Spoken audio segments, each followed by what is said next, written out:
பக்தியுள்ள நேயர்களுக்கு அடியேன் கோவிந்த பட்டரின் கோடானு கோடி நமஸ்காரம். கல்யாணம் ஆயிடுத்து, ட்ரீட்மெண்ட்லாம் எடுத்துட்டேன். ஆனாலும் அந்த குழந்தை வரம்ங்கிறது ஒரு பெரிய வரமா இருக்கு. என்னென்னவோ பண்ணியாச்சு, எங்கேயோ எடுத்தாச்சு. மனசு அப்படியே நொந்து போய் உட்காந்தாச்சு. குழந்தை கிடைக்கல, குழந்தை பாக்கியம் கிடைக்க மாட்டேங்குது. எந்த கோவில் போயாச்சு, எல்லாம் போயாச்சு. குழந்தை பாக்கியம்ங்கிறது இல்லை. அதனால ஹஸ்பண்ட் ஒய்ஃப் மனசு ரொம்ப கவலையா இருக்கீங்களா? கவலைப்படாதீங்க. ஒரே ஒரு தடவை பழனி ஆண்டவர் கோவில் போயிட்டு அந்த பழனி ஆண்டவரை தரிசனம் பண்ணிட்டு வாங்க, போதுமானது. நேர மலைமையில ஏறி பழனி ஆண்டவருக்கு தம்பதி சமேதரா போய் ஒரு மாலை, 2 மாலை வாங்கி கொடுத்து அர்ச்சனை பண்ணிட்டு திரும்பி அந்த மாலையை போட்டு வாங்க. உங்களுக்கு குழந்தை பாக்கியம் இம்மிடியட்டா கிடைக்கும், பழனி ஆண்டவருடைய ஆசீர்வாதத்துல. அடுத்தது, குழந்தை பிறந்திருக்குங்க. அந்த குழந்தை நல்லபடியா இருக்கணும், நீடூடி வாழணும். பேச்சு வரல, நடக்க மாட்டேங்கிறான். இந்த மாதிரியான பிரச்சனைக்கும் பழனி ஆண்டவரை போய் தரிசனம் பண்ணி அந்த குழந்தையை கூட்டிட்டு போங்க. கையோட தரிசனம் பண்ணிட்டு அங்க இருக்கிற விபூதி குங்குமம் என்ன கொடுக்குறாங்களோ அது ஒரு பேப்பர் நல்லா மடிச்சு நிறைய வாங்கிட்டு வாங்க. முதல்ல மாலையோட போங்க. குழந்தையை கூட்டு போறவங்க ஒரு மாலை, அந்த குழந்தைக்காக தான் ஒரு மாலை.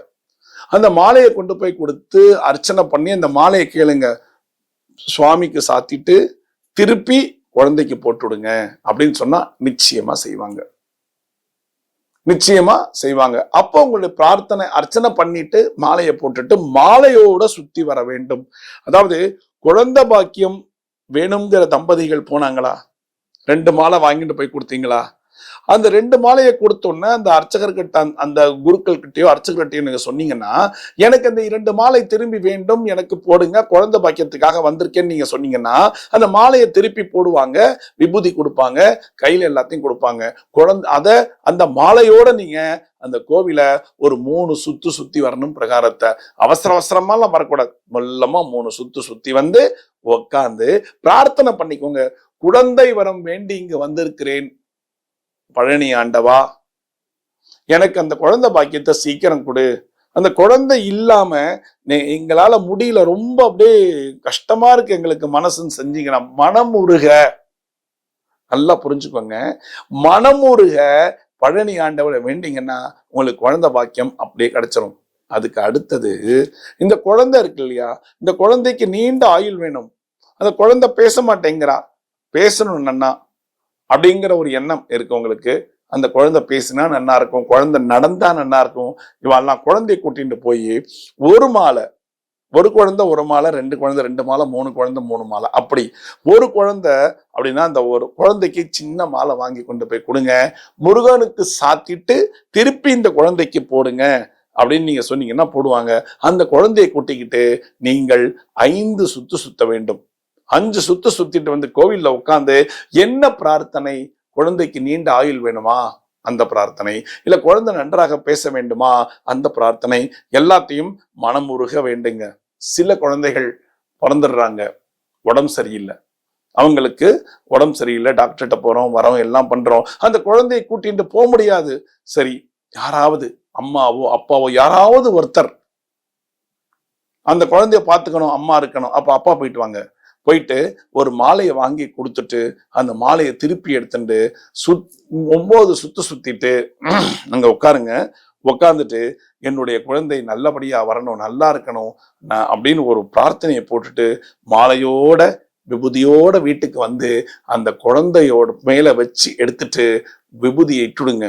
அவ்வளவு நல்லா அந்த குழந்தை நல்லபடியா வந்துருங்கிறது உண்மை, நிதர்சனமான உண்மை. என்னன்னா, கடவுளுடைய ஆசீர்வாதம் இருந்தாலே போதுமானது, எல்லாமே நல்லபடியாக நடக்கும். ஆனா மனதார ஒவ்வொரு விஷயத்தையும் நம்ம வேண்டிக் கொள்ள வேண்டும்.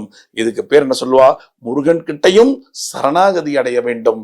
எனக்கு இதை நீ காப்பாற்றி கொடு, இதை நீ செய்து கொடு, நான் உனக்கு இது செய். அதாவது காப்பாற்றினா நம்ம அடுத்தது என்ன பண்ணுவோம், நேர போவோம், என்னுடைய குழந்தையை காப்பாத்திட்ட, நல்லபடியா பேசுற அப்படின்னு சொல்லிட்டு உங்களால முடிந்ததை நீங்கள் அந்த முருகனுக்கு செய்வீர்கள். கரெக்டா? ஏன் மனசு ஒப்பாது.